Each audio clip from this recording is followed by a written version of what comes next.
At the top and all new right now, a Laguna Heights woman remains hospitalized in San Antonio. She was hit by a Cameron County constable deputy while she was crossing the streets. Residents in Laguna Heights tell us they fear this won't be the last time for an accident like this. Channel 5's Daisy Martinez live in our Cameron County newsroom with more. Daisy. The woman was crossing Highway 100 at about 9:30 last night in Laguna Heights. Folks there tell us there are no marked crossways and they want that to change.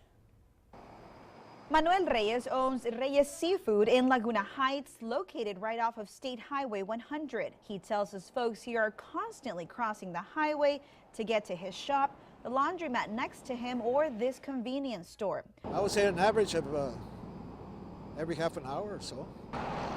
On Sunday night, a woman pushing her daughter in a stroller tried to get across the street to pick up dinner. She didn't make it across.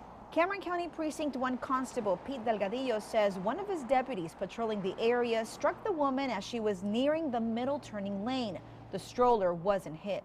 The deputy immediately stopped and rendered aid to the pedestrian. The female was transported to the hospital in Bronzeville. When she was transported, she was in stable condition. Delgadillo adds that following the hit, his deputy immediately turned on his emergency lights. That activated the surveillance cameras on the unit up to 30 seconds prior to when they were turned on. Delgadillo couldn't show us the video since the case is under investigation. He did tell us it recorded the moment of impact. He adds it shows no wrongdoing by the constable deputy. He also says when there is no walkway on the road, vehicles have the right of way. She was wearing a dark clothing, and the deputy, by the time she saw her crossing, I mean, he reacted and it was already too late. Reyes knows the victim and her family and is thankful she survived. Still, he says there's more of these accidents bound to happen if the state doesn't step in to make this stretch safer. It's a need. It's very important that we have a cross light so people can punch the button and they can have access to the road.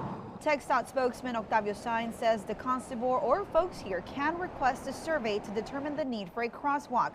He says TxDOT would first have to determine if the number of pedestrians in the area merit a crosswalk. Then the state would have to design it in an area deemed safe to use.